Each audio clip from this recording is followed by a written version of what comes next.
SLBC టన్నెల్లో కార్మికుల అన్వేషణకు ముమ్మర ప్రయత్నాలు కొనసాగుతున్నాయి. ఉదయం 7:15 క్యాడవర్ డాగ్స్ బృందం సొరంగం లోపలికి వెళ్లింది. ఎన్డీఆర్ఎఫ్ బృందాలతో పాటు తవ్వేందుకు అవసరమైన సామగ్రితో 110 మంది లోకోమోటార్లు టన్నెల్లోకి వెళ్లారు. దీనికి సంబంధించి మరింత సమాచారం మా ప్రతినిధి స్వామికిరణ్ అడిగి తెలుసుకుందాం. స్వామికిరణ్, చెప్పండి, సహాయక చర్యల్లో పురోగతి ఏంటి?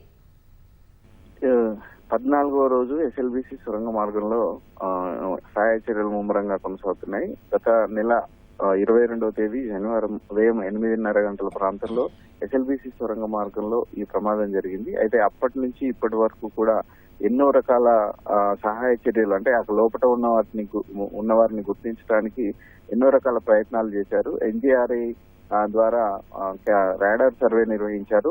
కొన్ని అనుమానిత ప్రాంతాల్లో కూడా తవ్వకాలు జరిపారు. ఆయన ఆ తవ్వకాలు ఎక్కడ కూడా వారి జాడ కనిపించలేదు. అంటే మరో ప్రయత్నంగా ఈసారి ఉదయం 7:30 గంటల ప్రాంతంలో ఈ క్యాడవర్ డాగ్స్ ని లోపలికి పంపించారు. ఇవి కేరళ నుంచి ప్రత్యేకంగా వచ్చాయి. ఈ ప్రత్యేకమైనటువంటి బ్రీడ్, అంటే ఈ బెల్జియం మ్యాలోస్ బ్రీడ్ అనేది ఈ ప్రత్యేకమైనటువంటి శునకం అనేది 15 మీటర్ల, అంటే 15 అడుగుల లోతులో ఉన్నటువంటి మృతదేహాలను కూడా గుర్తించగలుగుతుంది అని చెప్పేసి అధికారులు చెప్తున్నారు. ప్రస్తుతం మనం సొరంగంలో ఉన్నటువంటి పరిస్థితులు చూస్తే సొరంగం యొక్క వ్యాసం వచ్చేసి మొత్తం 10 మీటర్లు. 10 మీటర్లలో సెగ్మెంట్లు పోను 9.2 మీటర్ల వ్యాసం ఉంటుంది. దీంట్లో సుమారు 5 మీటర్ల నుంచి, అంటే 3 మీటర్లు మొదలుకొని 5 మీటర్ల వరకు కూడా పూర్తిగా పూడిక పేరుకుపోయి ఉంది. ఈ పూడికలో టన్నల్ బోరింగ్ మిషన్ సంబంధించినటువంటి శిథిలాలన్నీ కూడా చిక్కుకుపోయి ఉన్నాయి. అయితే ప్రమాదం జరిగినప్పుడు వీళ్ళంతా టీబీఎం లోనే ఉన్నారు కాబట్టి ప్రమాదం జరిగిన సమయంలో టీబీఎం లో పనిచేస్తున్న వాళ్ళంతా ఈ శిథిలాల మధ్య చిక్కుని ఉంటారని చెప్పేసి అధికారులు అంచనా వేస్తున్నారు. నిన్న సాయంత్రం కెడవర్ కి సంబంధించినటువంటి బృందం కూడా లోపలికి వెళ్ళింది. శునకాలతో ఎక్కడ అన్వేషణ కొనసాగించాలి, ఏ ప్రాంతంలో అక్కడ చిక్కుకున్నటువంటి వాళ్ళు ఉండొచ్చు అనేది కూడా నిన్న మొత్తం వాళ్ళు చూసి వచ్చారు. అయితే ఈ రోజు ఉదయం 7:30 గంటల ప్రాంతంలో ఆ శునకాలని కూడా, అంటే కుక్కల్ని కూడా లోపలికి తీసుకెళ్లారు. వాళ్ళు మెయిన్ గా ఏంటంటే ఈ టన్నల్ బోరింగ్ మిషన్ మొత్తం ఎక్కడైతే మట్టి శిథిలాలు రాళ్లతో కుప్పకూలిపోయి ఉందో ఆ టన్నల్ బోరింగ్ మిషన్ మొదటి భాగంలో వాళ్ళు చిక్కుకుపోయి ఉంటారని చెప్పేసి అంచనా వేస్తున్నారు. అక్కడ సుమారు 3 మీటర్ల నుంచి 5 మీటర్ల వరకు, అంటే సుమారు ఒక 15 అడుగుల లోతులో మట్టి పేరుకుపోయింది. సో ఇది కనిపెట్టాలంటే ఈ శునకాలే కరెక్ట్ అని చెప్పేసి లోపలికి పంపించారు. అయితే మధ్యాహ్నం వరకు కూడా ఈ అన్వేషణ అనేది కంటిన్యూగా కొనసాగుతుంది.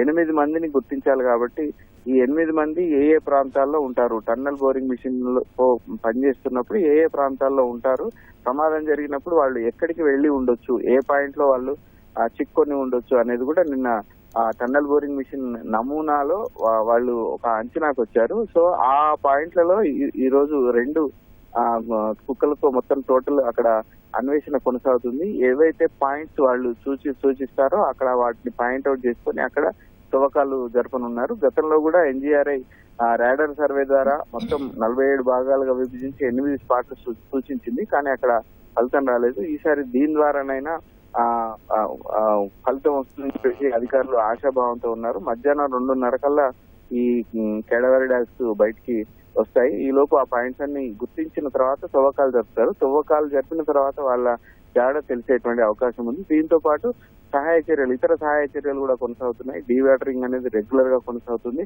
దీంతో పాటు ఈ టీబీఎం మిషన్ ఎక్కడైతే దెబ్బతిని బయటకు ఉందో టైల్ ప్రాంతం, ఈ ప్రాంతాన్ని మొత్తం ఎక్కడికక్కడ కట్ చేసి బయటికి పరికరాలు పంపించేటువంటి ప్రయత్నం చేస్తున్నారు. టీబీఎం మిషన్ మొత్తాన్ని బయటికి తీసుకురావడం అంత సులభమైనటువంటి పని కాదు. కారణం ఏంటంటే టీబీఎం మిషన్ లో మొత్తం రాళ్లు, మట్టి, బురద ఇవన్నీ పూర్తిగా నిండుకొని పోయినాయి. వాటిని జెట్ వాటర్ జెట్స్ ఉపయోగించి బురదను తొలగించేటువంటి ప్రయత్నం చేస్తున్నారు. సో ఆ టీబీఎం మిషన్ మొత్తాన్ని తొలగిస్తే తప్ప ఆ వెనుక ఉన్నటువంటి మట్టి శిథిలాలన్నీ కూడా బయటకు వచ్చేటువంటి పరిస్థితి లేదు.